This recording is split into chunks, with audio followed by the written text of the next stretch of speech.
In this lesson, we will rig the creature's tail. What we'll do is create an FK tail rig. That'll give us some great results. By the time we get to Volume 5, we'll see this creature in action. And I'm bringing this up because we are creating an animation-ready rig. And the last two rigs that we have worked on in the past two volumes, again, they're animation-ready. All we're doing here is learning more about cleaner ways to rig and more advanced techniques that we can apply to create more flexible rigs.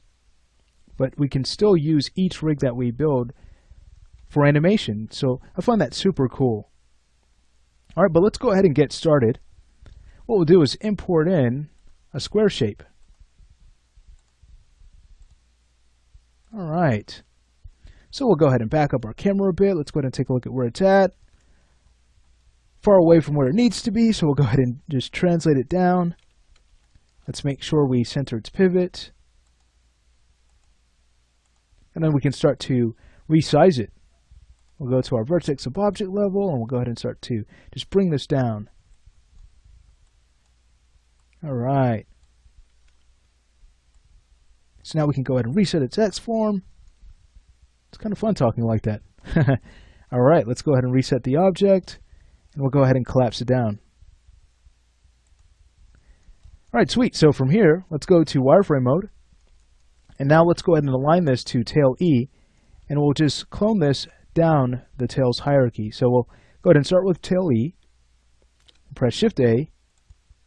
And align to that bone object. From there, we can go ahead and start to reorient this. I'll keep angle snap on. And we'll just go ahead and rotate this up so it kind of flows as the tail flows. From here, we can go ahead and go back to our vertex of object level just to bring the shape down so it wraps around the tail. And just as the tail tapers, we can have our controls do the same. Now we're going to stop at tail B. We won't create a control for tail A because we'll use custom parameters. Since that control would overlap with our pelvis control pretty severely, we'll simply go ahead and allow animators to use custom parameters to drive the tail root. Okay, so I'll go ahead and press F3 to take a look at this control. That looks good. Let's go ahead and clone it. And then we'll go ahead and align it to the next bone using Shift A. So we'll just do a quick align. Again, we'll go ahead and rotate it so it flows along the tail. And then we can go ahead and start to bring up its size. Alright, I might also translate it down just a bit. And then we'll take a look at things in shaded mode. That looks good. Alright, let's go ahead and clone another. We'll have this aligned to tail C. Let's rotate it back. Alright, great. From here, we'll go ahead and resize it. Okay, I might translate it up a bit more so it's centered along the tail. Alright, perfect. So we just have one more to build. Let's go ahead and get this cloned. And we'll go ahead and quick align to tail B. Alright, so this is our last control object here for the tail. Let's go ahead and rotate it back just slightly. And we'll go ahead and bring up its shape. I might also go ahead and translate it up just to center it. Let's go ahead and press F3 to take a look. Might bring it down a bit more so it wraps nicely around the tail. Great. So this looks good. Let's say we go ahead and grab all of these objects. We'll have them stored in our controls layer. And now it's time to rename them, which is super simple. We just look at the name of the bone that they're connected to, and we simply use that name. So this is tail E, so the control object will be named anim tail E01. So we'll continue that naming convention for the other controls. I'll pause the video and take care of that step. Alright, so now that they all have been renamed, it's time to work on linking them. Now let's take a look at something. If we were to go ahead and grab our controls, as of right now, if we were to start to rotate, we'll make sure we're using gimbal mode. We'll get some clean rotation. See how they all kind of rotate together. The only problem is, since we don't have a control for tail A, since we're linking to this bone object, and since its orientation differs, you can see here how the z-axis is our bend axis for the bone object, but it's the x-axis for our control. So if we were to go ahead and take tail B and link that directly to tail A, we'd throw off the orientation on this object. The others would be consistent, but this one would be off. So here's how we get around that. All we need to do is go ahead and group tail B and link that group to tail A. So with tail B selected, let's go ahead and choose group. We're going to rename this to GRP underscore, and then we'll use the name of the control. So that's anim tail B01. All right, let's go ahead and open up the group. Great. And now we can go ahead and take this group and have it linked to tail A. I might go ahead and hide the model just to make this a little bit easier on us. All right, so take a look. If we were to go ahead and look at the group, you could see now its orientation kind of matches with tail A. But if we were to grab our control, it's consistent with the rest of our controls. All right, super cool. Let's not forget to take our group and have it stored in our hidden layer. And now we can go ahead and start to link our other control objects. So we'll grab our link tool, and we'll start with tail E. We'll link that to tail D, and then D to C, and C, yep, to B. All right, perfect. So let's go ahead and take a look at the rotation now. We'll go ahead and grab them all. And again, we're rotating in gimbal mode. We should get this really nice additive looking rotation. Very nice. So there's our bend, we have our twist. All right, super cool. Okay, let's go ahead and now freeze their transforms. So we're going to grab all of our controls. Alt right click, freeze transform. Great. And now we can go ahead and set up helpers just to get around the orientation difference that each bone has to its control. So we'll just go ahead and find our point helper. There it is. We'll add that to our scene. And I'd like to make this just a cross. I'll go ahead and uncheck box. And we'll Alt-A align to tail E. Great. So making sure we're aligning in orientation and position. You can go ahead and choose OK. We'll go ahead and drop the size. It doesn't need to be so large. And we'll go ahead and clone this object. And again, we'll Alt-A align to the next bone object. Excellent. So let's go ahead and continue to do that for the other two bones.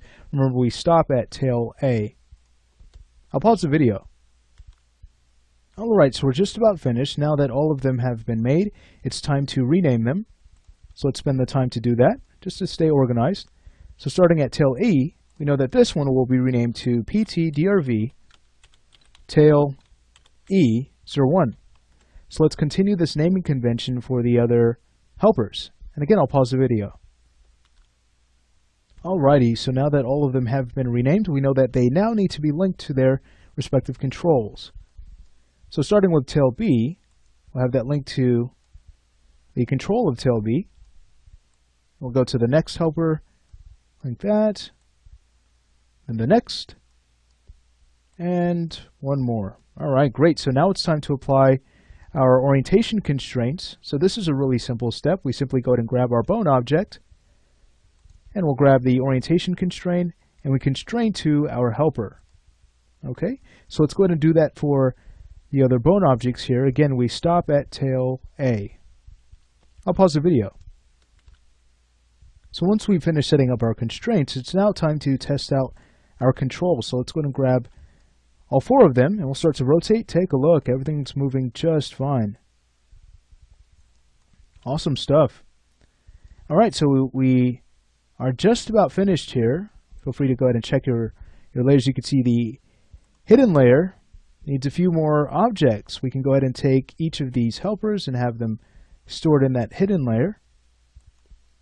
And then we're ready to work on tail A. And this is actually a really simple step because we've done something like this before. We just want to make sure that we create a parameter for each axis. So first things first, we can make sure to use our freeze transform tool just to make sure that this tail is zeroed out. All right, and now we can go in and start to populate our pelvis control with parameters. So we can head over to our modify panel and create an attribute holder. We can go ahead and right click and rename this extra controls. All right, great. And now it's time to create our parameters.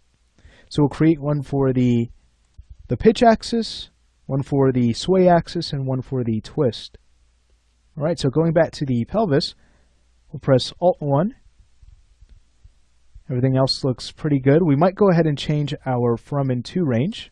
Let's say negative 360 and positive 360. Again, so animators have enough room to work with. And the first one is going to be tail underscore A underscore pitch. So we'll tie the Z-axis of the tail into that. Let's go ahead and choose add. And the next will be sway. So that's tail underscore A underscore sway. And this will control the Y-axis. All right, one more. So that's tail A twist. All right, great. And of course, the X-axis will be tied down by that parameter. All right, so now it's just a matter of wiring parameters, and we'll use our degrees to radians function just to make sure that we have ideal control. So with the pelvis selected, we'll right-click and choose Wire Parameters. It's going to be Modified Object, Extra Controls.